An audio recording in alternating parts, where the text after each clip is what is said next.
அதிகாரம் அமைச்சு. பிரித்தலும் பேணி கொளலும் பிரிந்தார் பொறுத்தலும் வல்லது அமைச்சு. அமைச்சருக்குரிய ஆற்றல் என்பது நாட்டின் பகைவருக்கு துணையானவர்களை பிரிப்பது, துணையாக இருப்போரை பேணி காப்பது, பிரிந்து சென்று பின்னர் திருந்தியவர்களை சேர்த்துக் கொள்வது ஆகிய செயல்களில் காணப்படுவதாகும். சேர்ந்தவர்களை பிரிப்பது, எதிரணியினுடைய அணிகளை உடைப்பது, எதிர்கூட்டில் இருக்கக்கூடியவர்களை உடைப்பது, மனம் திருந்தக்கூடியவர்களை தன்னோடு சேர்ப்பது, இதையெல்லாம் வல்லது அமைச்சு என்று 2000 ஆண்டுகளுக்கு முன்னால் வள்ளுவர் சொல்லியிருக்கிறார். வள்ளுவர் சொல்லியிருக்கக்கூடிய திருக்குறள் கூற்றுக்கும் இன்றைய நிலைக்கும் எந்த சம்பந்தமும் இல்லை. வணக்கம் அன்பு நண்பர்களே, இது மக்கள் யார் பக்கம் நிகழ்ச்சி. இந்த மக்கள் யார் பக்கம் நிகழ்ச்சியில் தேர்தல் திருவிழாவின் ஒவ்வொரு நாள் விசேஷங்களையும் ஒவ்வொரு நாள் செய்திகளையும் உங்கள் கண் முன்னால் கொண்டு வந்து கொண்டிருக்கிறோம். மிக குறிப்பாக 2 முக்கியமான விஷயங்கள் நிகழ்ச்சி இடம்பெற்றுக் கொண்டிருக்கின்றன. ஒன்று, உங்கள் அனைவருடைய எதிர்பார்ப்பையும் ஏற்படுத்திக் கொண்டிருக்கக்கூடிய கிசு. இரண்டாவதாக, மாவட்ட வாரியாக ஒவ்வொரு கட்சியுடைய பலம் என்ன, பலவீனம் என்ன, மாவட்ட வாரியாக எந்த தொகுதியில் எந்த கட்சி அதிகமான வெற்றிகளை பெற்றிருக்கிறது. அடுத்ததாக, மூன்றாவதாக, தமிழக அரசு 5 ஆண்டுகளை நிறைவு செய்திருக்கக்கூடிய இந்த அதிமுக அரசுடைய செயல்பாடு பற்றி மக்களுடைய எதிர்பார்ப்பு என்ன, மக்களுடைய எண்ணம் என்ன, மக்கள் இந்த ஆட்சி மீது திருப்தி கொண்டிருக்கிறார்களா, அதிருப்தி கொண்டிருக்கிறார்களா உள்ளிட்ட பல்வேறு விஷயங்களை பார்க்க இருக்கிறோம். இன்று இந்த ஆட்சி, இந்த தமிழக அரசு, அதிமுக ஆட்சி அமைந்த பிறகு இந்த 5 ஆண்டு காலத்தில் தமிழகத்தின் மதிப்பு உயர்ந்திருக்கிறதா இல்லையா? இதுக்கு மக்கள் என்ன சொல்லியிருக்கிறார்கள்? கிராமத்து மக்கள், நகர்ப்புறத்து மக்கள், 40 வயதுக்கு கீழ்ப்பட்ட இளைஞர்கள், அதிமுகவுக்கு வாக்களித்தவர்கள், வாக்களிக்காதவர்கள் என அத்தனை பேரும் என்ன சொல்லியிருக்கிறார்கள்? அதிமுகவுடைய ஆட்சியுடைய செயல்பாடு, இதனுடைய மதிப்பு, தமிழகத்துடைய மதிப்பு உயர்ந்திருக்கிறா என்ற கேள்விக்கு மக்கள் பதில் சொல்லியிருக்கிறார்கள். இவை உட்பட பல்வேறு விஷயங்களை பார்க்க இருக்கிறோம் இன்றைய மக்கள் யார் பக்கம் நிகழ்ச்சியில். அதற்கெல்லாம் செல்வதற்கு முன்னால் அரசியல் கட்சிகள் உதிர்த்த முத்துக்கள், பஞ்ச் டயலாக்கள், பல்வேறு விஷயங்கள். குறிப்பாக நேற்று விஜயகாந்த் அவர்கள், நாங்கள் யாருடனும் கூட்டணி இல்லை, எங்களுடைய தலைமை ஏற்கக்கூடியவர்களுடன் கூட்டணிக்கு தயார் என்று சொல்லிய பிறகு தமிழக அரசியலில், தமிழக தேர்தல் அரசியல் 2016 சட்டமன்ற தேர்தல் ஒரு மிகப்பெரிய திருப்பம் ஏற்பட்டிருக்கிறது. அந்த திருப்பம் சிலருக்கு வருத்தமாகவும் சிலருக்கு விருப்பமாக இருந்திருக்கிறது. அது தொடர்பான அரசியல் கட்சி தலைவருடைய நிலை என்ன, அவருடைய கருத்து என்ன, அரசியல் சாலை நிகழ்ச்சியில், அரசியல் சாலை பகுதியில் பார்க்கலாம்.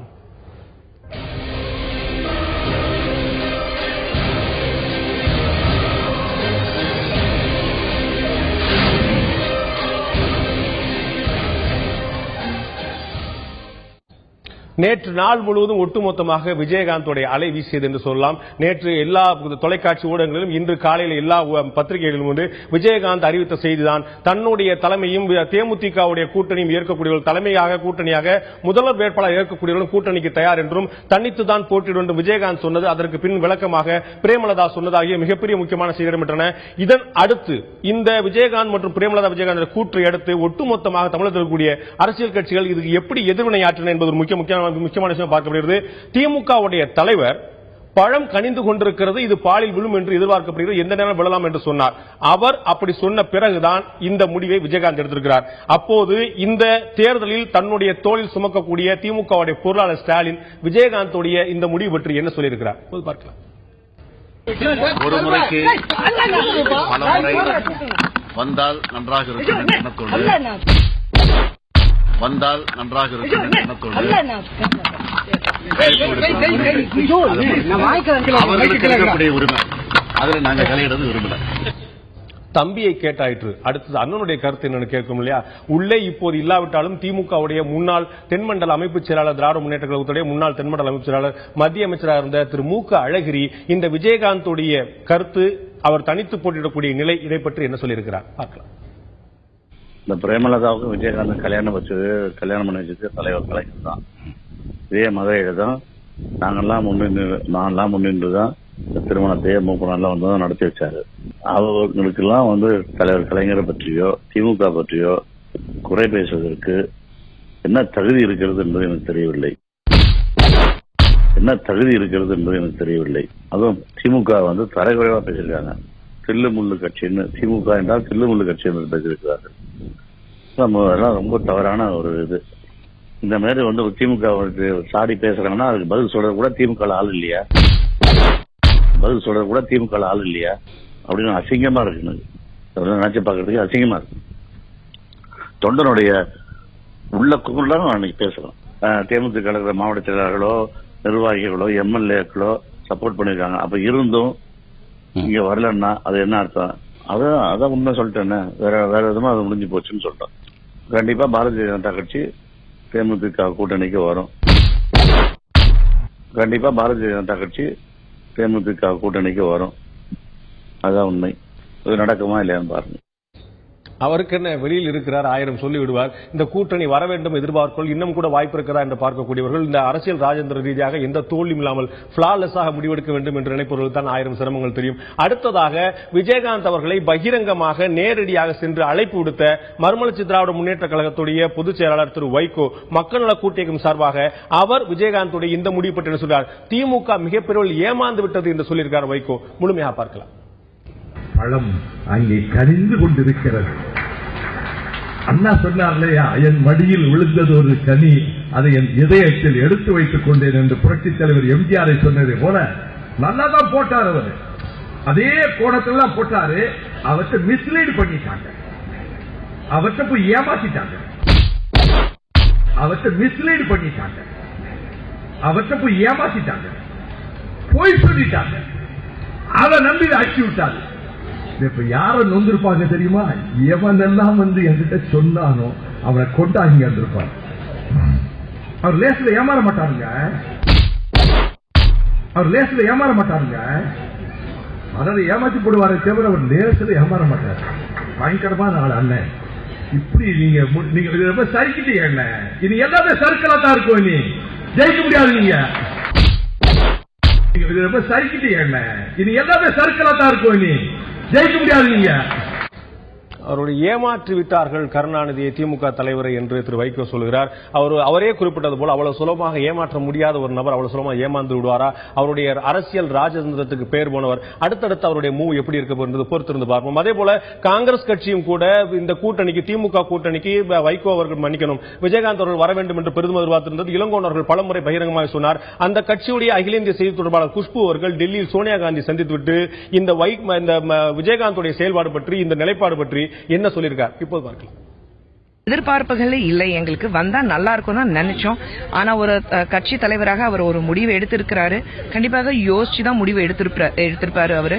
சோ இங்கே வரலனாலும் எங்களுக்கு வருத்தம் அப்படி எதுவுமே கிடையாது. இங்கே வரலனாலும் எங்களுக்கு வருத்தம் அப்படி எதுவுமே கிடையாது.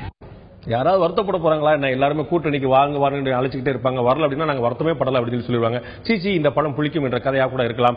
அதே தொடர் நிலைமையில விஜயகாந்த் அவர்கள் வராவிட்டால், தேமுதிக வராவிட்டால் இந்த கூட்டணி, திமுக காங்கிரஸ் கூட்டணி பலம் இழந்து விடுமா? குஷ்புடைய பதில் பார்க்கலாம். திமுக காங்கிரஸ் கூட்டணி பார்த்தாலும் கண்டிப்பாக it's a strong alliance. It's a strong alliance. ஏன்னா தமிழ்நாடு பொறுத்த வரைக்கும் உங்களுக்கு வேற தேர்ட் பார்ட்டியே கிடையாது. One of the Dravidian parties. அண்ட் இதே திமுக காங்கிரஸ் ரெண்டு பேர் இணைந்து எத்தனை தடவை நாங்க வெற்றி பெற்றிருக்கோம்னா நம்ம பார்த்திருக்கோம். எல்லா கூட்டணியுமே பலமான கூட்டணி என்றால் பலவீனமான கூட்டணி என்று ஏதாவது இருக்கிறதா? இப்போது மகளிருக்கு இடஒதுக்கீடு கொடுக்க வேண்டும் அல்லவா? இந்த பக்கம் ஒரு 50 விழுக்காடு, அந்த பக்கம் ஒரு 50 விழுக்காடு. காங்கிரஸ் கட்சியை சேர்ந்த அகில இந்திய செய்தி தொடர்பாளருடைய கருத்து என்னன்னு பார்த்தோம். பாஜகவுடைய மாநில தலைவர் தமிழிசை சவுந்தரராஜன் இதே கூட்டணி, இதே பிரச்சனை என்ன சொல்கிறார் கேட்கலாம். கூட்டணிக்கு விரும்புகிறோம் என்பதற்காக நாங்கள் பலவீனமானவர்கள் அல்ல. கூட்டணிக்கு விரும்புகிறோம் என்பதற்காக நாங்கள் பலவீனமானவர்கள் அல்ல என்பதை நான் மறுபடியும் தெளிவுபடுத்த விரும்புகிறேன். தேமுதிகவுடனான பேச்சுவார்த்தை தொடர்ந்து அவர்கள் ஒரு அறிவிப்பை வெளியிட்டிருக்கிறார்கள். பின்பு அனைவரும் இணைவதற்கான ஒரு வாய்ப்பு வந்தால் அதை பரிசீலிப்போம். எந்த வாய்ப்பையும் தவறிட மாட்டார்கள். அதுதான் சரியான அரசியல்வாதிக்கான அழகு. வாய்ப்பு வந்தால் அதையும் கூட பரிசீலிப்போம் என்று சொல்லியிருக்கிறார் தமிழிசை. அடுத்ததாக நாங்கள் பாஜக என்ன சாதாரண கட்சியா 234 தொகுதியில் தனித்து போட்டியிட முடியாதா? 234 தொகுதிக்கு மட்டுமே 3000 பேருக்கு மேல் விருப்ப மனு தாக்கல் செய்திருக்கிறார்கள். எப்படிப்பட்ட கட்சி தெரியுமா என்று பாஜக பற்றியும் சொல்கிறார் மாநில தலைவர். கூட்டணிக்காக நாங்கள் முயற்சி செய்தோமே தவிர எங்களது தனித்தன்மையை நாங்கள் இழந்துவிடவும் இல்லை, விட்டுவிடவும் இல்லை. விட்டுவிடவும் இல்லை. அதனால்தான் நாங்கள் 234 தொகுதிகளுக்கும் பொறுப்பாளர் போட்டிருக்கிறோம். நாங்கள் 3000ற்கு மேல் விருப்ப மனு பெற்றிருக்கிறோம். 13, 14 தேதிகளில் நேர்காணல் இருக்கிறது. எல்லா தொகுதிகளிலும் இருந்து எங்களுக்கு விருப்ப மனு வந்திருக்கிறது. இன்னும் சொல்ல போனால் ரிசர்வ்டு கான்ஸ்டிடியூன்சில கூட மிக அதிகமான விருப்ப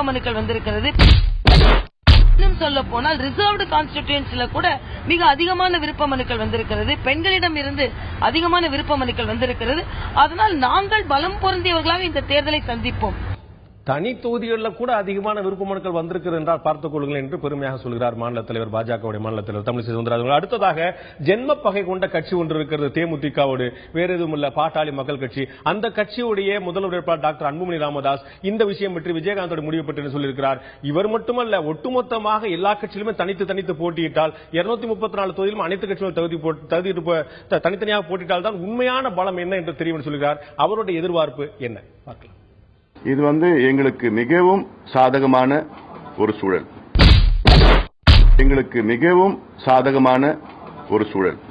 எங்களுடைய நோக்கம் தமிழ்நாட்டில் உள்ள அனைத்து கட்சிகளும் தனியாக போட்டியிட வேண்டும், அவருடைய பலத்தை நிரூபணம் செய்யலாம். ஆக இந்த சூழல் எங்களுக்கு மிக மிக சாதகமாக ஒரு சூழல். காரணம், இன்று தமிழ்நாட்டில் உள்ள அனைத்து இளைஞர்களும், பெண்களும், விவசாயிகளும் எங்களுக்கு ஆதரவு கொடுத்துக் கொண்டிருக்கின்றார்கள். அரசியல் சூழ்நிலை பற்றி பேசிவிட்டு விஜயகாந்த் பற்றி பேசாவிட்டால் என்ன, ஒரு பஞ்ச் டயலாக் விட்டிருக்கிறார் பாருங்க. 5 ஆண்டு காலம் எதிர்க்கட்சி தலைவராக இருந்த விஜயகாந்த் அவர்கள் தமிழ்நாட்டிற்கு என்ன செய்தார்? எத்தனை முறை சட்டமன்றத்திற்கு சென்று மக்கள் பிரச்சனைகளை பேசினார்? தமிழ்நாட்டின் வளர்ச்சிக்காக எத்தனை போராட்டங்கள் எதிர்க்கட்சி தலைவராக செயல்பட்டார்? அரசியல் சாசன பதவி, அது கான்ஸ்டிடியூஷனல் போஸ்ட். ஒரு எதிர்க்கட்சி தலைவராக கூட செயல்பட முடியாத விஜயகாந்த் அவர்கள்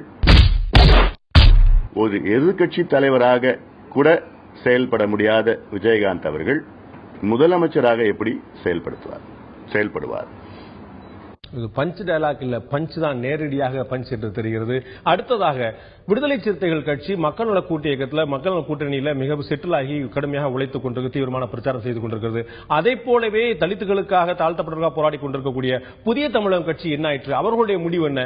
கிருஷ்ணசாமி தன்னுடைய உயர்மட்ட குழுவை கூட்டி பத்திரிகையாளர் சந்தித்திருக்கிறார். புதிய தமிழகத்தின் நிறுவனர் கிருஷ்ணசாமி சொல்வது என்ன பார்க்கலாம். அப்படி நாம் ஒரு கட்சியை ஏலம் போட முடியாது. எங்களை புதிய தமிழகம் கட்சியை பொறுத்த மட்டிலும் இது கொள்கை அடிப்படையிலான கட்சி. எந்த முடிவுகள் எடுத்தாலும் பேசிக், அதாவது தேர்தலில் பல நேரங்களில் நாம் சமரசம் செய்ய வேண்டியிருக்கும். இருந்தாலும் கூட அடிப்படை கொள்கையிலிருந்து விலகாமல் தான் எங்களுடைய நிலைப்பாடுகள் இருக்கும். அதனால நாங்கள் we cannot open the door for all. we cannot open the door for all. கூட்டணி எல்லாம் அப்புறம் பார்த்துக் கொள்ளலாம், கொள்கை தான் பிரதானம் என்று டாக்டர் கிருஷ்ணசாமி அவர்கள் சொல்லியிருக்கார். அடுத்ததாக அப்துல் கலாமுடைய அறிவியல் ஆலோசகராக இருந்த திரு பொன்ராஜ் அவர்களுக்கே கட்சி ஆரம்பிக்க வேண்டும் என்ற எண்ணம் தோன்றிவிட்ட பிறகு அரசியல் கட்சியிலே ஊறி போனவரால் சும்மா இருக்க முடியுமா? சமத்துவ மக்கள் கட்சியிலிருந்து பிளவுபட்டு வெளிவந்த திரு எர்ணாவூர் நாராயணன் தன் பங்குக்கு தானும் ஒரு கட்சி ஆரம்பித்திருக்கிறார். அது என்ன கேளுங்களேன். சமத்துவ மக்கள் கழகம் என்ற இயக்கத்தை இன்று தொடங்கியிருக்கிறேன். நமக்கு ஒரு முக்கியத்துவம் கொடுத்து இந்த சமத்துவ மக்கள் கட்சிக்கு ஒரு 2 சீட்டுகளை வழங்கி 2 சட்டமன்ற உறுப்பினராக நம்மளை அலங்கரித்த அகில இந்திய அதிமுக தமிழ்நாடு முதலமைச்சர் புரட்சித் தலைவர் அவருடைய அந்த கூட்டணி இருக்க வேண்டும் என்று நான் சொல்லியிருந்தேன். அவர்கள் வேண்டாம், வேற கூட்டணிக்கு போக வேண்டும் என்று சொன்ன கருத்து வேறுபாடு காரணமாக தான் என்னை கட்சி விட்டு நீக்கினார்கள். எங்களுக்கு இந்த வாய்ப்பை வழங்கி எங்களுக்கு ஒரு அரசியல் அங்கீகாரம் கொடுத்த தமிழ்நாடு முதலமைச்சர் புரட்சித் தலைவர் அம்மா அவர்களுக்கு ஆதரவாக எங்களுடைய இயக்கம் செயல்படும். நான் இதுவரைக்கும் சீட் கேட்கல. அது வாய்ப்பு அவருக்கு கொடுத்தால் நான் பேசுறேன். சோ இந்திய குடியரசுக் கட்சி, கொங்கு இளைஞர் பேரவை, தமிழ் மாநில முஸ்லீம் லீக் கட்சி வரிசையில் இன்னொரு கூட்டணி கட்சி அதிமுகவுக்காக உதயமாயிருக்கிறது. அதிமுகவுடைய கதவு திறந்திருக்கார் என்று பொறுத்திருந்து பார்க்க வேண்டும். அடுத்த நண்பர்களை நாம் பார்க்க இருக்கிறது கிசு. ஒட்டுமொத்தமாக 5 வரங்களையும் திறந்து காட்டிவிட்டால் அதில் ஒண்ணுமே இருக்காது. புரியாத தத்துவங்களை பேசிக் கொண்டால் யாருக்கும் ருசிக்காது. இலைமறை காயாக சொன்னால் அதனுடைய சுவையை தனிதான். அதுதான் இந்த கிசு. கேளுங்கள்.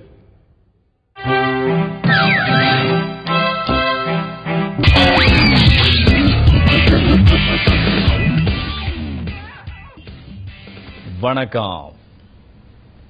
முரசுக்காரர் தனியா போனதால இலை கட்சி தலைமையும் ரட்டிப்பு சந்தோஷத்துல இருக்கான். சூரியனோட முரசுக்காரர் போய் போட்டிய கொஞ்சம் கடுமையாக்காம எளிமையாக்கி இருக்கிறாரேன்னு ஒரு சந்தோஷம். இன்னொரு சந்தோஷமும் இருக்கான். அது என்னன்னா, இலை கட்சி தலைவியோட முக்கியமான குறிக்கோளே முரசு கட்சியிலிருந்து ஒருத்தர் கூட ஜெயிக்க கூடாது அப்படிங்கிறது தான். குறிப்பா முரசு கட்சி தலைவரை ஜெயிக்கவே விடக்கூடாது அப்படிங்கிறது இலை கட்சி தலைமை கட்சிக்காரங்களுக்கு போட்டு இருக்கிற கண்டிப்பான உத்தரவா.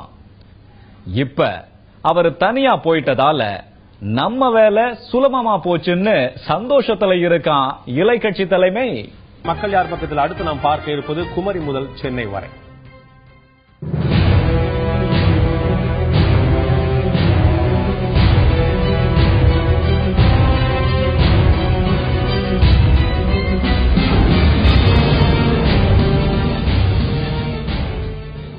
குமரி முதல் சென்னை வரையில் இந்த முறை நாம் பார்க்க இருக்கிறது ராமநாதபுரம் மாவட்டம். ராமநாதபுரம் மாவட்டம் தண்ணி இல்லாத காடு என்று நீண்ட நெடுங்காலமாக கடுமையான ஒரு சாபத்துக்கு ஆளான ஒரு மாவட்டம் போல இருக்கிறது.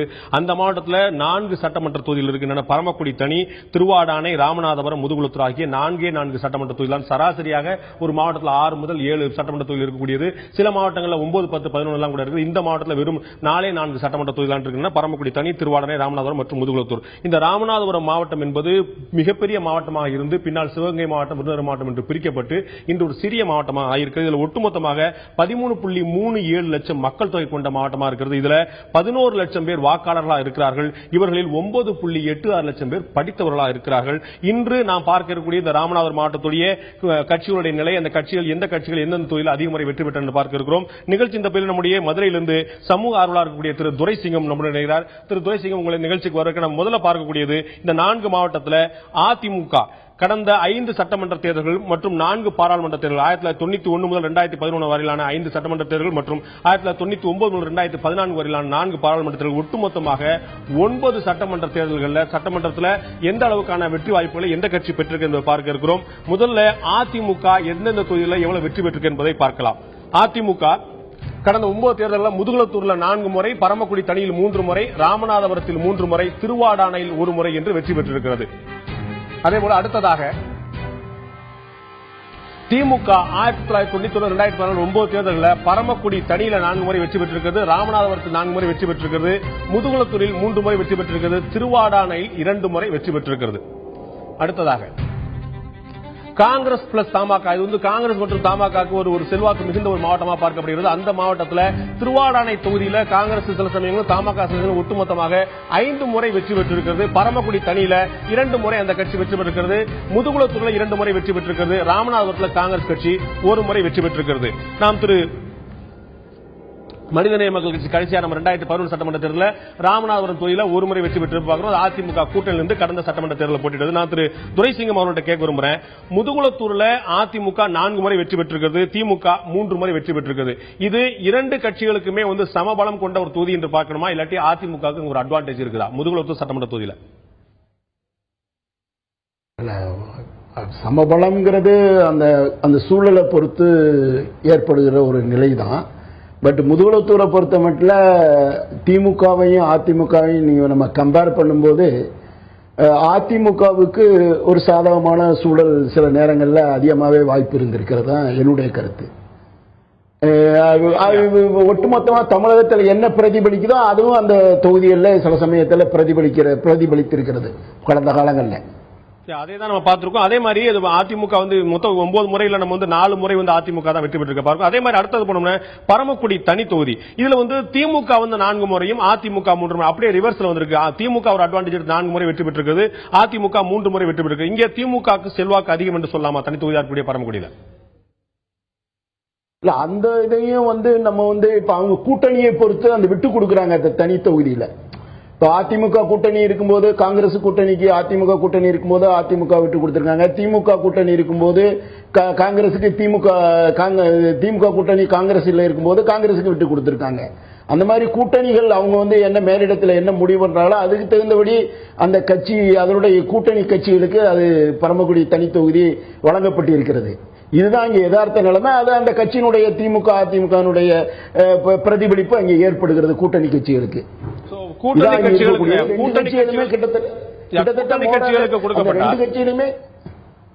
கட்சிகளுக்கு கொடுக்கப்பட்டா இது வந்து அந்த எந்த கட்சி வந்து நேரடியாக அதிமுக திமுக எது நேரடியாக போட்டு அவர்கள் தான் வெற்றி வாய்ப்பு அதிகம் பார்க்கலாமா? ஒருவேளை திமுக கூட்டணி கட்சிக்கோ அதிமுக கூட்டணி கட்சிக்கோ கொடுக்கப்பட்டா எதிரில் போட்டுள்ள கட்சிக்கு தான் வெற்றி முடிவு பண்ணலாமா? இல்ல அப்படி முடிவு பண்ண முடியாது. அங்கே இந்த ரெண்டு கட்சிகளுமே திமுக அதிமுகவுக்குமே பலங்கள் வந்து பலமாக இருக்கிறது. மற்ற தமிழ்நாட்டில் என்ன பிரதிபலிப்பு மற்ற மாவட்டங்கள்ல என்ன மாதிரி பிரதிபலிக்கிறோ அந்த மாதிரி தான் அந்த மாவட்டங்கள்ல தொடர்ந்து ராமநாதபுரம் மாவட்டம் செய்து வந்திருக்கிறது. இப்ப நீங்க ராமநாதபுரம் மாவட்டத்தை வந்து எப்படி நீங்க எடுத்துக்கலாம்னா, பொதுவா இந்த கட்சிகளுக்கு மற்ற மாவட்டங்கள்ல என்ன ஓவரால் எது ஆட்சி அமைக்கிறதோ எது ஆட்சிக்கு வருகிறதோ அந்த மாவட்ட அந்த கட்சிகளுக்கு அதிகமான வெற்றி வாய்ப்பை தான் இந்த 4 தொகுதியிலையுமே பெற்றிருக்கிறார்கள். இதுவரை கடந்த காலங்களில் அப்படித்தான் பெற்றிருக்கிறார்கள். இல்ல அதே மாதிரி இப்ப ஒரு சர்ப்ரைஸான விஷயம் பாத்தீங்கன்னா திருவாடானை தொகுதி அப்படிங்கிறது துரைசிங்கம் திருவாடானை தொகுதி அப்படிங்கிறது எப்பயுமே ஒரு காங்கிரஸ் உடைய கோட்டையா நம்ம பார்க்கப்படுது. அங்க எய்தர் காங்கிரஸ் கட்சி வெற்றி பெறுகிறது இல்ல தமாக வெற்றி பெறுகிறது. அங்க காங்கிரஸ் கூடுதல் செல்வாக்கு பார்க்கணும், கூட்டணியில வந்து நிரந்தரமா ஒதுக்கப்பட்ட தொகுதி பார்க்கணும். இல்ல கூட்டணியில வந்து பழைய காங்கிரஸ்ல அந்த திருவாடானக்காரங்களுக்கு கூட்டணியில வந்து காங்கிரசுக்கே ஒதுக்கப்படுகிறதுனால அது வந்து இந்த திமுகவா இருந்தாலும் திருவாடானை தொகுதியை காங்கிரசுக்கு ஒதுக்குறாங்க. அதிமுகவில் கூட்டணி இருக்கும் பொழுது காங்கிரசுக்கு அதிகம் ஒதுக்கப்படுகிறாங்க. அப்ப அங்க காங்கிரஸ் பேர்ல இந்த கூட்டணியின் சார்பாக அங்கே காங்கிரஸ் வெற்றி வாகை சூடி வருகிறது. அதே சமயத்தில் கடந்த தேர்தலில் நீங்க பாத்தீங்கன்னா அது வந்து விஜயகாந்த் கட்சிக்காக அதை ஒதுக்கி இருந்தாங்க. அங்கே திமுக செய்தது விஜயகாந்த் கட்சி தோல்வி விட்டுறது. சுபத்தங்கவல் தற்போதைய அதே போல உங்களுடைய மாவட்டத்தை பொறுத்த அளவுக்கு பாத்தீங்கன்னா முக்குளத்தோர் மற்றும் தாழ்த்தப்பட்டவருடைய மக்கள் தொகை வந்து ரெண்டு பேரும் கிட்டத்தட்ட சமமா இருக்கிற மிகப்பெரிய அளவு அதிகம். இவர்களுடைய வாக்கு குறிப்பிட்ட கட்சிக்கா நிரந்தரமா செல்கிறதா இல்லாட்டி அந்தந்த கட்சிக்கு பிரிந்து தான் போகிறதா? முக்குளத்தோருடைய வாக்குகளும் தாழ்த்தப்பட்டவருடைய வாக்குகளும் இதை எடுத்துக்கிட்டோம்னா முக்குளத்தோர் வாக்கு வந்து திமுக அதிமுக அதுல அதிமுகவுக்கு அதிகமாகவும் திமுகவுக்கு சற்று குறைவாகவும் இருக்கக்கூடிய நிலை தான் யதார்த்தமான நிலை ஏற்படுகிறது. தாழ்த்தப்பட்டவருடைய வாக்கு திமுகவுக்கும் விழுந்திருக்கு, அதிமுகவுக்கும் அந்த கூட்டணி இருக்கும்போது விழுந்திருக்கு. கடந்த தேர்தலில் இதை வந்து நம்ம இந்த தாழ்த்தப்பட்டோர் முக்குளத்தோர் அந்த பிரிவினையே அங்கே பார்க்க முடியாத ஒரு நிலை ஏற்பட்டது. அதே போல சிறுபான்மையினருடைய வாக்குகள் வந்து அந்த மாவட்டத்தில் ரொம்ப குறிப்பிடத்தக்க விஷயமா இருக்கு. அதனால தான் பார்த்தோம் கடந்த முறை வந்து ராமநாதபுரத்தில் வந்து மனிதநேய மக்கள் கட்சி அங்க போட்டிட்டு வெற்றியும் கூட பெற்றிருந்தது. அவர்களுடைய வாக்கு குறிப்பிட்ட கட்சிக்கு போதா இல்லாட்டி அங்க தனித்தனி இயக்கமா பிரியக்கூடிய வாய்ப்புகள் இருக்குதா? இல்ல சிறுபான்மையினுடைய குறிப்பிடத்தக்க அளவு சிறுபான்மை இப்ப ராமநாதபுரம் தொகுதி அந்த மாதிரி கடற்கரை ஓரங்களில் எல்லாம் நிறைய சிறுபான்மையினுடைய வாக்கு இருக்கிறது. அந்த சிறுபான்மையினுடைய வாக்கு இப்ப கடந்த தேர்தலையோ மாநில எம்பி தேர்தலையோ நம்ம பார்த்தோம்னா அது அந்த கூட்டணி இருக்கின்ற பொழுது ஒரு நிலையான இந்த கட்சிக்கு தான் நிலையானுங்கிறதை நம்ம உறுதியா சொல்ல முடியல. இந்த கடந்த ஒரு 5 ஆண்டுகள்ல மாறி மாறி 2 கட்சிகளுக்குமே போகிறது, இல்ல அதிமுகவுக்கு சாதமாகவும் சில நேரங்களில் செல்கிறது. நன்றி திரு துரைசிங்கம், உங்களுடைய கருத்துக்களை எங்களுடைய நிகழ்ச்சியில் பகிர்ந்து கொண்டதுக்கு. இந்த ராமநாதபுரம் மாவட்டம் அப்பப்போது ஒவ்வொரு கிடக்கும் மாறக்கூடிய விஷயமா இருக்கிறது. நிரந்தரமாக ஒரு குறிப்பிட்ட கட்சிக்கு வெற்றி வாய்ப்பு தரக்கூடியது என்று சொல்ல முடியவில்லை. அதே தான் வந்து ரிசல்ட்லையும் கூட பார்த்தோம். 4 இடங்கள் அதிமுக, இன்னொரு தொகுதியில் வந்து 4 இடங்கள் திமுக என்று 4 முறை திமுக என்று பல இடங்களில் 2 கட்சிகளுமே சமமாக வெற்றி வாய்ப்புகளை பெற்றக்கூடிய பார்க்கிறோம். இந்த சட்டமன்ற தேர்தலில் எந்த கட்சி இந்த மாவட்டத்தில் கைப்பிடிக்கப் போகிறது என்று பொறுத்திருந்து பார்ப்போம். ஒரு சிறிய இடைவெளி எடுக்கக்கூடிய இடைவெளிக்கு பிறகு ஒட்டுமொத்தமாக தமிழக மக்களுடைய பார்வையில் இந்த 5 ஆண்டுகள் அதிமுக ஆட்சியில் தமிழகத்துடைய மதிப்பு உயர்ந்திருக்கிறது. மக்களுடைய பார்வை என்ன? பிரம்மாண்டமான கருத்து கணிப்பு முடிவுகளை பார்க்கலாம் சிறிய இடைவெளிக்கு பிறகு.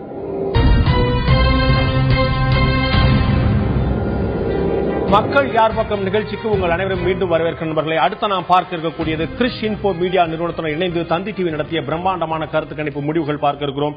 இன்று நாம் மக்களிடம் எழுப்பியிருந்த கேள்வி, அதிமுகவின் ஆட்சியில் தமிழகத்தின் மதிப்பு உயர்ந்திருக்கிறதா?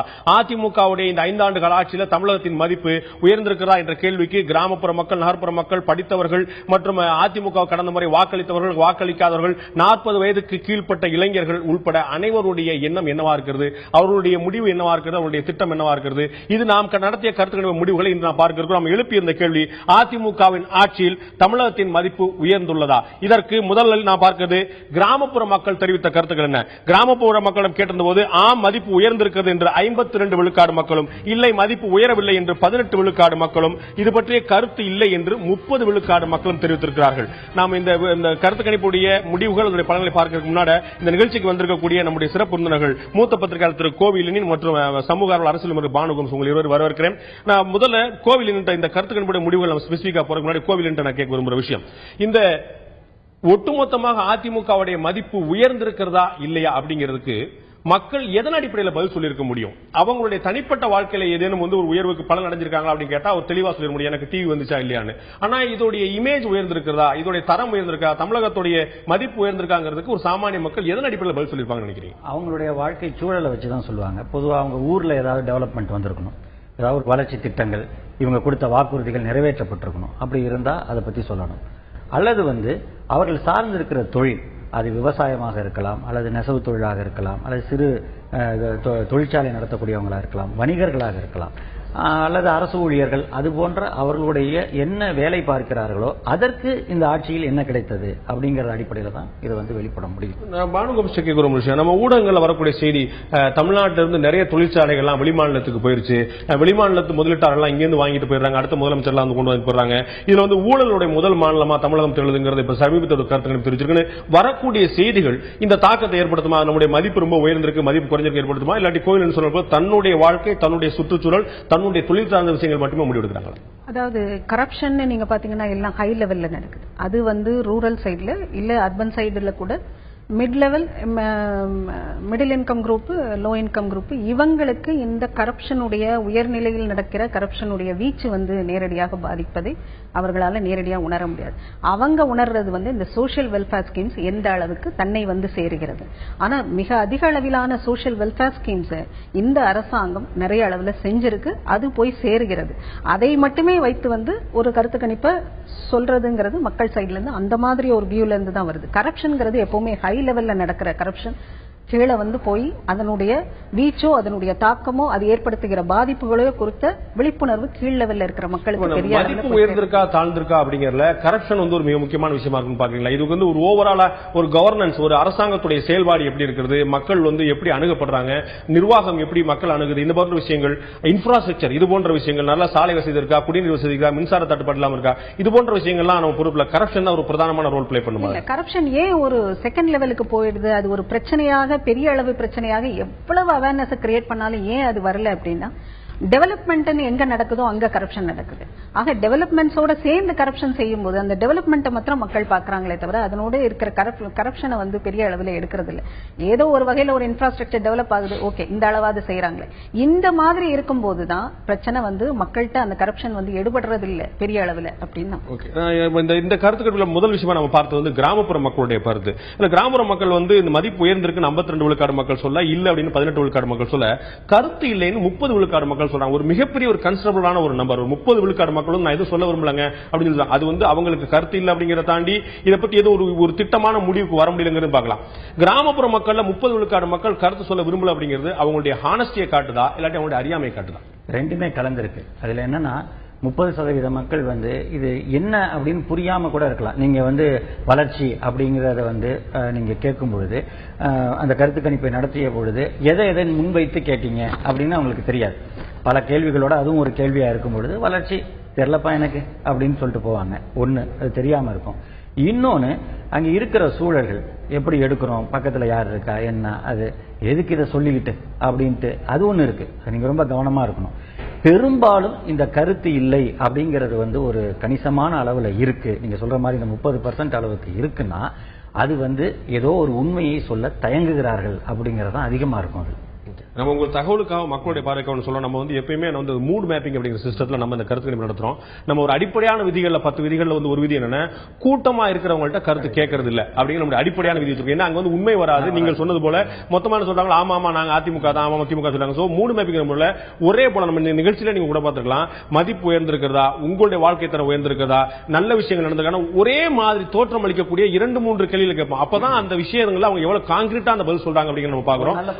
அந்த மாதிரி தான் நம்ம அப்படி பண்ணும் பொழுது ஒரு விஷயத்தை, ஒரு அரசாங்கத்தை பற்றிய ஒரு விஷயத்தை நம்ம ஏன் சொல்லுவானே, இப்ப எதுக்கு போய் சொல்லி கருத்து இல்லைன்னு 30% மிகப்பெரிய அளவு கவனிக்க வேண்டிய விஷயம். ஓகே, நம்ம அடுத்ததா பார்க்க போறது நகர்ப்புற மக்கள். இந்த அதிமுகவுடைய ஆட்சியில தமிழகத்து மதிப்பு உயர்ந்துள்ளதா நகர்ப்புற மக்கள்கிட்ட கேட்டபோது ஆம் உயர்ந்திருக்கிறது என்று 47 விழுக்காடு மக்களும், உயரவில்லை என்று 34 விழுக்காடு மக்களும், இது பற்றிய கருத்து இல்லை என்று 19 விழுக்காடு மக்கள் சொல்லியிருக்கிறார்கள். நான் பானுகோம்ஸ் கேட்கிற விஷயம், நம்ம கிராமப்புறத்துல 30 விழுக்காடு மக்கள் கருத்துல சொல்லியிருந்தாங்க. இதுல கிட்டத்தட்ட பாதி 19% மக்கள் தான் கருத்து சொல்லியிருக்காங்க.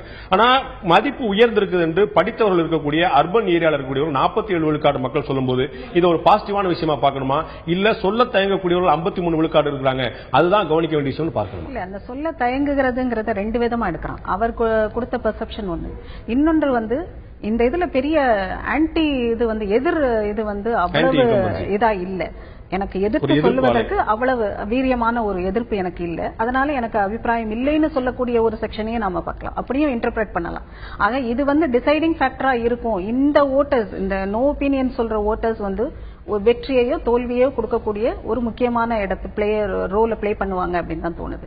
அதுல வந்து அவர் சொல்ற மாதிரி நெகட்டிவாவும் இருக்கலாம், நான் சொல்ற மாதிரி பாசிட்டிவாவும் இருக்கலாம். ரெண்டு காரணங்கள் இருக்கலாம் பார்க்கணும். அடுத்தா நான் பார்க்கக்கூடியது இளைஞர்களுடைய ஆதரவு எந்த பக்கம் இருக்கிறது. இளைஞர்கள் இந்த ஆட்சியுடைய மதிப்பு உயர்ந்திருக்கிறா என்ற கேள்விக்கு 40 வயதுக்கு கீழ்பட்ட இளைஞர்கள் இந்த ஆட்சியுடைய தமிழகத்துடைய மதிப்பு உயர்ந்திருக்கா என்ற கேள்வி என்ன சொல்லியிருக்கிறார்கள். ஆம் உயர்ந்திருக்கிறது என்று 47 விழுக்காடு மக்களும், இல்லை தமிழகத்துடைய மதிப்பு உயரவில்லை என்று 31 விழுக்காடு மக்களும், கருத்து இல்லை என்று 22 விழுக்காடு மக்களும் தெரிவித்திருக்கிறார்கள். நான் திரு கோவிகோவன் லெனின் கேட்க விரும்புகிற விஷயம், இந்த இல்லை அப்படின்னு சொல்ல இளைஞர்களுடைய பார்வை வந்து இன்னைக்கு எல்லாருமே குறிவைக்கக்கூடிய ஓட்டு வந்து இளைஞர்களுடைய ஓட்டு தான்.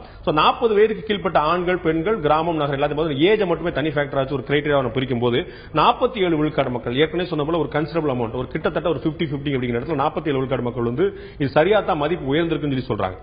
இளைஞர்கள் அதிமுக மீது எந்த வெறுப்பும் அதிருப்தியும் கொள்ளவில்லை.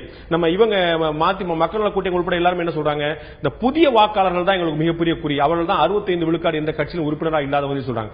இந்த புதிய வாக்காளர்கள் மற்றும் ஒரு முறை 2 முறை மட்டுமே வாக்களித்த 40 கீழ்பட்டவர்கள் அதிமுக மீது மிகப்பெரிய அதிருப்தி கொள்ளவில்லை என்று சொல்லலாமா? இல்ல, அப்படி நம்ம அதுல முழுமையா எடுத்துக்க முடியாது. அவங்களுக்கு வந்து அவங்க நினைச்சதுல சரி ஓரளவு இப்படி இருக்கு அப்படின்னு ஒரு சாட்டிஸ்பாக்சன் அதுல இருக்கலாம், நம்ம இல்லைன்னு சொல்ல முடியாது. ஆனால் நீங்க இந்த அடுத்து பாத்தீங்கன்னா இல்லைங்கிறது 31% இதுல இருக்கு. ரெண்டையும் கூட்டினீங்கன்னா 53 விழுக்காடு. ஆமா, இல்லையோ நோ ஒப்பீனியன் வந்து இதுல வந்து கம்மியா இருக்கு. அந்த 30 அளவுக்கு இல்லைனா கூட இந்த நோ ஒப்பீனியன் கருத்து இல்லைன்னு சொல்றது முழுக்க அதிருப்தி ஒரே மாதிரி பார்க்க முடியாது. ஒரு சரிபாதி ஒரு நியாயமா பிரிக்காதா இந்த பக்கம் பாருங்க. ஃபர்ஸ்டே சொன்னோம், அறியாமையும் இருக்கிறது, ஒரு தயக்கமும் இருக்குது அப்படிங்கிறது. அப்படி பார்த்தா கூட கிட்டத்தட்ட 31% அப்படிங்கிறது வந்து நீங்க சொல்ற மக்கள் நல கூட்டணியோ அல்லது வந்து மற்ற கட்சிகளோ சொல்லுதல்ல இந்த மாதிரி ஒரு அதிருப்தி வெளிப்படுது அப்படிங்கறத காற்று அடையாளம் தான். எனக்கு என்ன, கிட்டத்தட்ட சோசியல் மீடியா உட்பட எல்லாருமே குறிவிக்கக்கூடிய ஆட்கள் வந்து இந்த யூத் குரூப் தான். சரி, 40 வயதுக்கு கீழே இருக்கிறவங்க தான் எல்லாருமே சமூக வலைத்தளங்கள் அடுத்த தலைமுறை வாக்காளர் சொல்லி எல்லாருமே பாக்குறாங்க. அவர்கள 47 விழுக்காடு அப்படிங்கிறது எனக்கு ஒரு மிகப்பெரிய ஒரு சர்ப்ரைஸ் இல்ல. அது வந்து ஒரு 50 கிராஸ் பண்ணியிருந்தா நீங்க சொல்றது ரைட்டு. 47 நான் குறைவாக நான் மதிப்பிடல. ஆனால் இதுல என்ன முக்கியமா பார்க்கணும் அப்படின்னீங்கன்னா, இந்த இளைஞர்களுடைய அந்த அவங்க வந்து 20 to 40 அப்படிங்கும் பொழுது வெவ்வேறு கேட்டகரி இருக்காங்க. என்ன மாதிரியான இது வந்து முழுக்க நகர்ப்புறமா ரெண்டும் நகரம், கிராமம், ஆண்கள், பெண்கள் ஏஜ் மட்டும் தான். நல்ல விஷயம். அப்ப இதுல என்ன அப்படி இருக்குன்னு நம்ம கவனிக்கணும்னா, அப்ப 47% பேருக்கு வந்து இது வந்து இந்த ஆட்சியில ஒரு திருப்தி இருக்கு அப்படிங்கிறது ஒரு பக்கம் இருக்கும் பொழுது 31% அந்த 22ல நீங்க பாதி எடுத்தீங்கன்னா கூட நான் இந்த 40 நெருங்கி வருது. மிச்ச பாதி கொடுக்க வேண்டாமா? கொடுக்கலாம், தாராளமா கொடுக்கலாம். ஆக முழுமையான திருப்தி இல்ல. இப்ப நீங்க என்ன சொல்றீங்கன்னா, இதுதான் நீங்க திரும்பவும், அதாவது ஒரு பாதிக்கு குறைவாக உள்ளவர்கள் இதை வந்து ஆதரிக்கிறாங்கன்னா, இது வந்து ஒரு 40 இந்த பக்கம் 47 அந்த பக்கம் 53 அப்படிங்கிறது நம்ம வந்து பாதி அப்படிங்கிறத தாண்டி என்னுடைய மிகப்பெரிய வியப்பென்ன, இளைஞர்கள் 40 வயதுக்கு கீழே இருக்கிறவங்க இந்த அளவுக்கு இருக்க டெக்னோ சவியா இருக்கக்கூடியவங்க, இவங்க தான் மொபைல், இவங்க தான் வாட்ஸ்அப், இவங்க தான் பேஸ்புக், எல்லாத்தையுமே எல்லாரும் குறி வச்சிட்டு இருக்கக்கூடிய ஒரு ஓட்டிங் செக்டார் அது. அவர்கள் 47 விழுக்காடு. நம்ம அவர் சொல்ற மாதிரி இந்த 22 விழுக்காடு வந்து கருத்து சொல்லல அப்படின்னு சொல்றவங்க, 31 விழுக்காடு அதிருப்தியா தான் இருக்குன்னு சொல்றாங்க, வளர்ச்சி எல்லாம் ஒன்று அடையலங்கன்னு சொல்றாங்க. எது கன்சிடர் பண்ண வேண்டிய விஷயம்? அதாவது இந்த 20 to 40 வயது உள்ள ஓட்டர்ஸ் வந்து அவர்கள் விரும்புகிற அவ்வளவு எனர்ஜெட்டிக்கா இருக்கிற லீடர்ஸ், ஆல்டர்னேட்டிவ் லீடர்ஸ் யாராவது இருக்கிறாங்களா களத்துல அப்படின்னா அந்த இடத்துல பெரிய வேக்கம் இருக்கு. அப்ப ஆல்டர்னேட்டிவ் இல்லாத நிலையில் எக்ஸிஸ்டிங் லீடர்ஸ்ல யாரு பரவாயில்ல, இல்ல எக்ஸிஸ்டிங் ஆட்சியில எது பரவாயில்ல, இல்ல எக்ஸிஸ்டிங் கட்சிகள்ல எது பரவாயில்ல அந்த லீடரோட சேர்த்து அப்படின்னு பார்க்கும்போது அவங்க அந்த வியூல இருந்து சொல்லி இருக்கலாம்ங்கிறது என்னுடைய இது.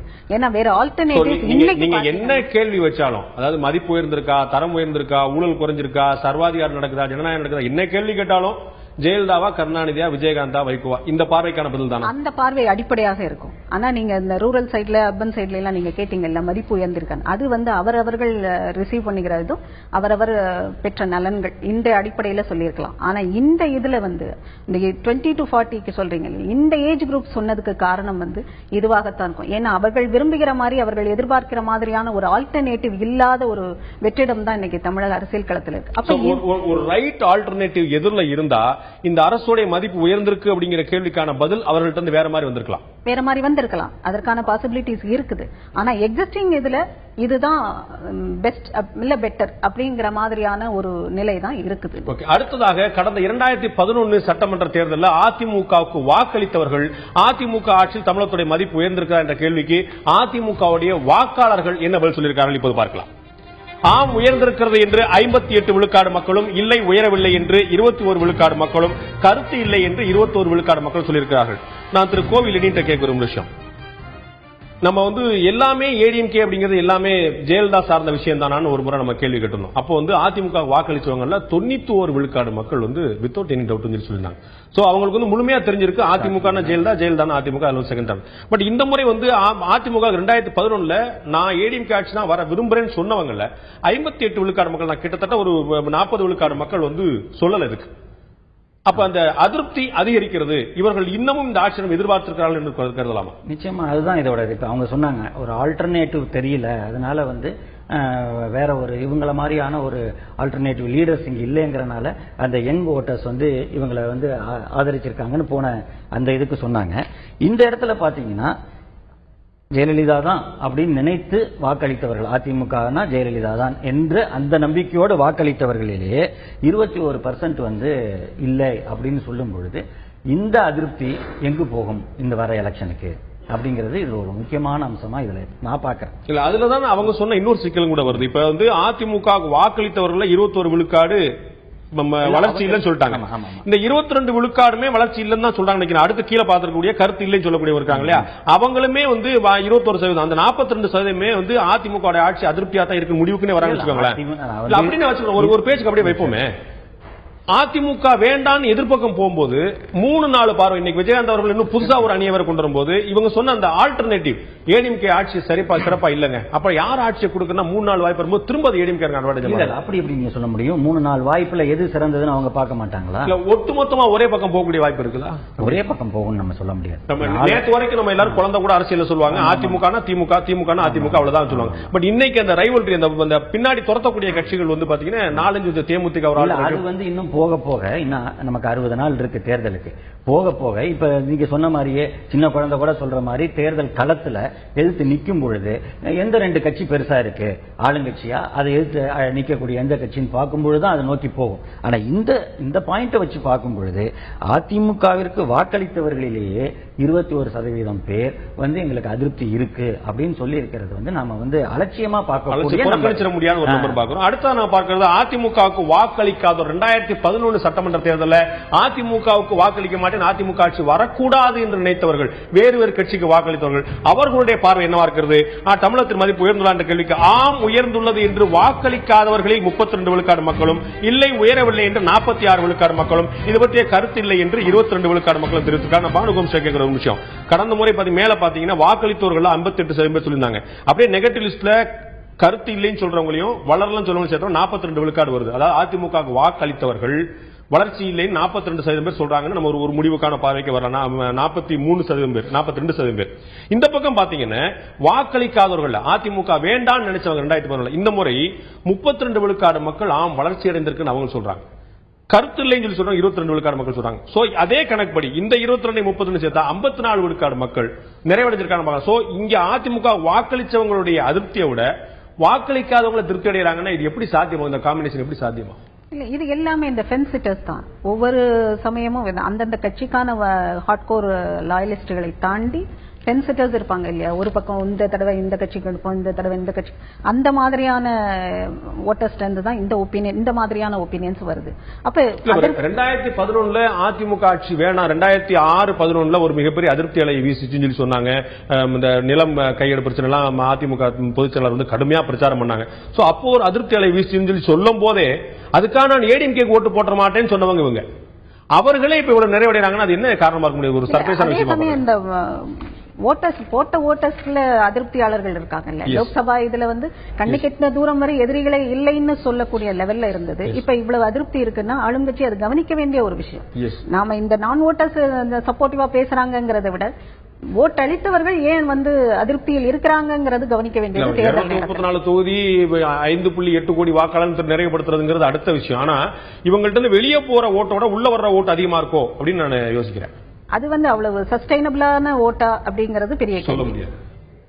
அடுத்ததாக ஒட்டுமொத்தமாக தமிழக மக்கள் படித்தவர்கள் படிக்காதவர்கள் கிராமப்புறம் நகரப்புறம் அதிமுக வாக்களித்தவர்கள் வாக்களிக்காதவர்கள் 40 வயது கீழ்பட்டவர்கள் ஒட்டுமொத்தமான வாக்காளர் என்று ஒட்டுமொத்தமாக நாம் கேட்டபோது தமிழக மக்கள் மத்தியில் கிறிஸ்டின் மீடியா தந்தி டிவி நடத்திய பிரம்மாண்டமான கருத்துக்களுடைய இறுதி முடிவாக நாம் பார்க்கிறோம். அதிமுகவுடைய ஆட்சியில் தமிழகத்தின் மதிப்பு உயர்ந்துள்ளதா என்ற கேள்விக்கு மக்கள் பதிலளிக்கும் போது ஆம் உயர்ந்துள்ளது என்று 49 விழுக்காடு மக்களும், இல்லை உயரவில்லை என்று 31 விழுக்காடு மக்களும், கருத்து இல்லை என்று 20 விழுக்காடு மக்களும் சொல்லியிருக்கிறார்கள். நான் திரு கோவில் உங்களுடைய பார்வை தெரிஞ்சுக்கோங்க. இதுல 49 விழுக்காடு மக்கள் ஆல்மோஸ்ட் 50% ஓவரால் தமிழ்நாட்டில் வந்து அவங்க நம்புறாங்க இந்த ஆட்சியில தமிழகத்தின் மதிப்பு உயர்ந்திருக்குதுன்னு சொல்லிட்டு. அதே அளவு கிட்டத்தட்ட 51 விழுக்காடு மக்கள் வந்து அதுல வந்து ஒரு முழுமையான நிறைவு அடையல. இது 50-50 ரேஷியோன்னு பாக்குறதா இல்ல கீழே இருக்கக்கூடிய கருத்து இல்லைங்கிறத கவனிக்க வேண்டிய விஷயமா? இல்ல கருத்து இல்லைங்கிறது ஒரு பக்கம், இதை தாண்டி வந்து இதுல என்ன அம்சங்கள்ல இது வளர்ந்திருக்கு அப்படின்னு அவங்க முன்வைக்கிறாங்க அப்படிங்கிறது ரொம்ப முக்கியமானது. மேலோட்டமான சில பார்வைகள் இங்க இருக்கு. இதனால இது வளர்ந்துருக்குன்னு சில அம்சங்களை சொல்லுவோம். இப்போ ஒன்றும் இல்லை, நீங்க வந்து இங்கேருந்து வெளியில இந்த ஸ்டுடியோல இருந்து வெளியில போனோம்னா இங்க இருக்கிற ரோடுல இருந்து ஆரம்பிச்சு நீங்க சின்ன சின்ன விஷயங்களை பார்த்தோம்னாலே அது என்ன அளவுல இருக்கு அப்படிங்கறது ஒண்ணு. தேர்தல் தேதி அறிவிச்ச பிறகு நிறைய ரோடெல்லாம் போட ஆரம்பிச்சாங்க. ஆமா, அது நடக்குது. அது வந்து அதுவும் தெரியும் மக்களுக்கு. தேர்தல் தேதி அறிவிச்ச பிறகு வரக்கூடிய விஷயங்கள். அதே மாதிரி வந்து ஒரு விவசாயிகள் பிரச்சனையா இருக்கட்டும், அல்லது தொழிலாளர்கள் பிரச்சனை, வணிகர்களுடைய பிரச்சனையா இருக்கட்டும், ஏன் இந்த கடைசி நேரத்தில் கடைசி சட்டமன்ற கூட்டத்தொடருக்கு முன்னாடி அரசு ஊழியர்கள் தொடங்கி மாற்றுத்திறனாளிகள் இருந்து ஏறத்தாழ அனைத்து தரப்பு மக்களோட அதிருப்தியும் வெளிப்பட்டிருக்கு. வெளிப்படலேன்னு நம்ம சொல்ல முடியாது. ஸோ 50-50 அப்படின்னு இதுல இந்த கருத்து கணிப்புல வந்திருக்கிற ஒரு அம்சத்தை வச்சு பார்க்கும் பொழுது இதுல வந்து பொதுவான ஒரு பிரச்சாரம், இந்த ஆட்சியில வந்து இது ஒரு வளர்ச்சி இருக்கு, எல்லாரும் வந்து அந்த இது பாக்குறாங்க அப்படிங்கிற மாதிரியான சொல்லக்கூடிய அம்சங்கள் தான் இருக்கே தவிர உள்ளுக்குள்ள போய் பார்க்கும் பொழுது ஒவ்வொரு துறை சார்ந்தும் அதுல அதிருப்திகள் இல்லாமல் இல்லை இந்த வளர்ச்சியை குறித்து. இப்ப நீங்க உதாரணத்துக்கு எடுத்துங்க, விவசாயிகளை எடுத்துங்க. விவசாயிகள் விஷயத்துல இவங்க 2 இதை பண்ணதுக்கு பெருமைப்பட்டுக்கிட்டாங்க. அவங்க முதலமைச்சரே பெருமைப்பட்டாங்க. ஒண்ணு வந்து காவிரி இதை வந்து நான் கெசட்ல போட்டேன் அப்படின்னு. ஆனால் இன்னைக்கு அந்த காவிரி விவசாயிகள் டெல்லி வரைக்கும் போய் போராடிட்டு இருக்காங்க. ஏன்னா அவங்களுக்கு வந்து இந்த 5 ஆண்டுகள்ல எத்தனை பருவம், எத்தனை குறுவை சாகுபடி, எத்தனை சம்பா சாகுபடியா அவங்களால பண்ண முடிஞ்சது. இன்னொன்னு சட்ட ரீதியா என்ன செய்ய முடியுமோ அதுதான் ஒரு அரசால செய்ய முடியும். ஆட்சியை பத்தி அதாவது சட்ட ரீதியா நடந்ததை வந்து நான் நடக்கலன்னு நான் சொல்லல, கெசட்ல போட்டதை போடலன்னு நான் சொல்லல. ஆனால் விவசாயிகளுக்கு தேவை தண்ணி, கெசட் அல்ல. அப்ப கெசட்ல போடாதப்பையும் இவர்கள் வந்து இந்த பிரச்சனையை எதிர்கொண்டப்ப சாகுபடி கர்நாடக அரசு நான் எதையுமே கேட்க மாட்டேன் முடிவு பண்ணப்ப நீங்க கெசட்ல போட்டா என்ன நீங்க ஆட்சியை கலைச்சாங்க, அது பிரச்சனை இல்லை. ஆனாலும் கெசட்டில் போட்டப்பையும் போடாதப்பையும் 2 காலத்திலையும் அவங்களுக்கு கிடைச்ச விவசாயிகளுடைய அதிருப்தி அப்படியே தான் நீடிக்குது. நீங்க விவசாயிகள் அதிருப்தி அதிகரிச்சிருக்கு, நீடிக்குதுன்னு நான் சொல்றேன். அதோடைய விளைவு தான் இன்னைக்கு அவங்க டெல்லியில போய் முற்றுகை போராட்டம் பண்றாங்க. அந்த மாதிரியான நீங்க ஒவ்வொரு அம்சங்களையும் எடுத்தீங்கன்னா சிறுதொழில் செய்பவர்கள், இப்படி பல தரப்பு அரசு ஊழியர்கள், இவங்களுக்கு இருக்கு. இப்ப என்ன ஒரு வாக்குறுதி கொடுக்கறாங்க, 110 ஸ்டேட்மெண்ட்ல அவங்க கொடுக்கும் பொழுது சரி நாங்க போராட்டத்தை நிறுத்திக்கிறோம் அப்படிங்கிற ஒரு சரி செய்யட்டும் செய்வாங்கன்னு எதிர்பார்க்கிறோம் அப்படிங்கிற அம்சமும் இதுக்குள்ள அடங்கி இருக்கு. முழுமை இல்லை. இறுதியான பார்வை நான் தெரிஞ்சுக்க விரும்புறேன். நம்ம வந்து சிறுபான்மையோட வாக்குகள் வந்து திமுகவுடைய ஒரு ஓட் பேங்க் அப்படின்னு நம்ம சொல்லிட்டு இருந்தோம். அது மாதிரி அரசு ஊழியர்களுடைய வாக்கு வந்து திமுகவுடைய உத்தரவாதமான வாக்கு சொல்லிட்டு இருந்தோம். ஆனா கடந்த 2 தேர்தல் 2011 சட்டமன்ற தேர்தலும் 2014 பாராளுமன்ற தேர்தல் பார்க்கும்போது தபால் வாக்குகள் மட்டுமே கணக்கு பண்ணோம் அப்படின்னா அதுல முன்னாடி வந்து எவ்வளவு திமுக வந்து 80% 90% விழுந்துட்டு இருந்துச்சோ அது வந்து 40-50 குறைஞ்சிட்டு நம்ம முழுக்க வந்து 80-20 எதிர்ப்புறமா மாறிடல. ஆனா அது ஸ்ட்ராங்கா விழுந்துட்டு இருந்த வாக்குகள் குறைஞ்சிட்டு இருக்கிற பாக்குறோம். அதே மாதிரி சிறுபான்மையின் வாக்குகள் வந்து அவங்களுக்கு சால்டா விழுந்துட்டு இருக்க நேரத்தில் இப்ப மனிதநேய மக்கள் கட்சி தனியா, இந்திய தேசிய முஸ்லீம், இந்திய யூனியன் முஸ்லீம் நிறைய வந்து அவங்களுக்குள்ளே ஒரு குழு அப்படின்னாங்க. இது போக தமிழ்நாடு தவிர்த்து மாத்த நாங்க யாருக்கு ஆதரவு சொல்றாங்க. சோ இவங்க டிஎம்கே ஓட் பேங்க் அப்படிங்கிறது அங்கங்க சிதறதுனால இந்த அதிருப்தி மாற்றுக்கிறதுல வந்து அதிமுக மீதான அதிருப்தியை முழுமையா அவங்களால கைப்பற்ற முடியலையா? சிறுபான்மையினோட ஓட் பேங்க்ங்கிறது சிதறது அப்படின்னா அரசியல் கட்சிகள் ரொம்ப திட்டமிட்டு டார்கெட்டடா கன்சாலிடேட் பண்றாங்க. அவங்களுக்கு ஏற்ற மாதிரியாக அந்த ஓட்டுகளை கன்சாலிடேட் பண்றாங்க. அதனுடைய விளைவு தான் நீங்க சொல்றது. ஆனா அது மட்டுமே காரணமா அப்படின்னு நாம சொல்ல முடியாது. அதிருப்தி இருக்கிற அளவுக்கு திருப்தியும் இருக்கிறது 50-50 அப்படின்னா எந்த நேரமும் அந்த திருப்தி திரும்பவும் அதேதான். ஹானஸ்டா பேசுறாங்க, அந்த கருத்து இல்லைன்னு சொல்லக்கூடிய அந்த 20 விழுக்காடு மக்கள் வந்து முழுமையான அதிருப்தின்னு சொல்லிட முடியாது.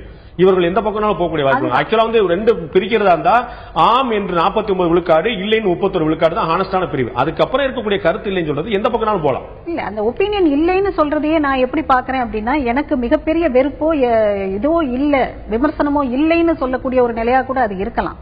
இப்ப இவர் நெகட்டிவா சொல்ற மாதிரி இருக்கலாம் அப்படி தான் நம்ம சொல்ல முடியும். உத்தரவாதமா இதுதான் சொல்ல முடியாது, உறுதியா நம்ம சொல்ல முடியாது இல்லையா. ஒரு ஒப்பீனியன் நம்ம ஒரு கணக்கீடுக்கு நம்ம முடிவு வரணும்னா பாதி வேணா பிரிச்சுக்கலாம். 20 விழுக்காடு அப்படின்னா 10 விழுக்காடு அங்க போட்டுக்கோ, 10 விழுக்காடு இங்க போட்டுனா நம்ம ஒரு ஆதலுக்கா போட்டுக்கலாம். அந்த 20 விழுக்காடு எதற்காக ஒரு கருத்து சொல்லுங்கிறது நம்ம திட்டவட்டமா சொல்ல முடியாது. ஆனா பாசிட்டிவான விஷயங்கள் நெகட்டிவான விஷயங்கள் போது பாசிட்டிவ் 50+ போகுது. அப்ப எந்த நேரமும் அது கூடலாம் அப்படிங்கறது தான். ஆனா அடுத்தாப்புல என்னென்ன மாதிரியான தேர்தல் கூட்டணிகள் கட்சிகளுடைய கூட்டணிகள் உருவாக போகுது, அது என்ன மாதிரியான இதை வைக்க போகுதுங்கிறதெல்லாம் பார்த்து தான் இதுல இந்த ஃபென்ஸ் சிட்டர்ஸ் எந்த பக்கம் போவாங்கங்கறத நாம சொல்லுவோம். முக்கியமான விஷயம், இந்த கருத்து கணிப்புல இன்றைய கேள்விக்கு நான் பதிலளித்த போது ஒரு கன்சிடரபிளான ஆட்கள் வந்து கருத்து இல்லை என்பதை மிக அதிகமான அளவில் சொல்லியிருந்தாங்க. ஒரு சராசரியாக 25 இருந்து 27 விழுக்காடு மக்கள் ஒட்டுமொத்தமா தனித்தனியா பிரிச்சுட்டே வரும்போது கருத்து இல்லைங்கிற கிராமப்புறம் படித்தவர்கள் படிக்காதவர்கள் 40 கீழ்பட்டவர்கள் ஒரு பெரிய அமௌண்ட் ஆஃப் பப்ளிக் வந்து கருத்து இல்லைன்னு சொல்லியிருக்காங்க. மதிப்பு உயர்ந்திருக்கிறதா என்ற கேள்விக்கு அவர்களால் வந்து இந்த கல்வி இந்த மதிப்பீடு அப்படிங்கறத எதை வச்சு சொல்ல முடியல அப்படிங்கறதுக்கான காரணமா, இல்லாட்டி இன்னமும் வந்து அவங்களுடைய காடை வந்து நெஞ்சுக்கு பக்கத்துல வச்சுட்டு வந்து அடுத்து நம்ம என்ன சொல்லுவோம் அப்படிங்கறத பார்ப்போம், அடுத்து என்னென்ன மாதிரி பானுகம் சொல்ல குறிப்பிட்டது போல அடுத்து என்னென்ன மாதிரியான பொலிட்டிக்கல் டெவலப்மெண்ட்ஸ் எல்லாம் வருது, அதன் பிறகு முடிவெடுப்போம் அப்படின்னு காத்திருக்கிற விஷயமா. மதிப்பு உயர்ந்திருக்கிறதா என்ற கேள்விக்கு ஒட்டுமொத்தமாக 49 விழுக்காடு மக்கள் ஆம் என்றும் இல்லை என்று 37 விழுக்காடு மக்களும் கருத்து இல்லை என்று 20 விழுக்காடு மக்களும் தெரிவித்திருக்கிறார்கள். அடுத்ததாக இன்னும் நிறைய கருத்து கணிப்பு முடிவுகளை பார்க்க இருக்கிறோம். தமிழகத்தில் பிரம்மாண்டமாக கருத்து கணிப்பு முடிவுகளை வெளியிட்டு 2014 பாராளுமன்ற தேர்தலில் மிக நெருக்கமான விடைகளை சொன்ன உங்களுடைய தந்தி டிவி தொடர்ந்து தன்னுடைய கருத்து கணிப்பு பணியை ஒவ்வொரு நாளும் தொடர இருக்கிறது. திங்கட்கிழமை மக்கள் யார் பக்கம் நிகழ்ச்சி சந்திக்கலாம். அதுவரை இந்த நிகழ்ச்சியில் பங்கேற்ற கருத்து சொன்ன விருந்தினர்கள் 2 பேருக்கும் நன்றி. பார்த்த உங்களுக்கும் நண்பர்களை மீண்டும் இன்னொரு நிகழ்ச்சியில் சந்திப்போம். அதுவரை நன்றி, வணக்கம்.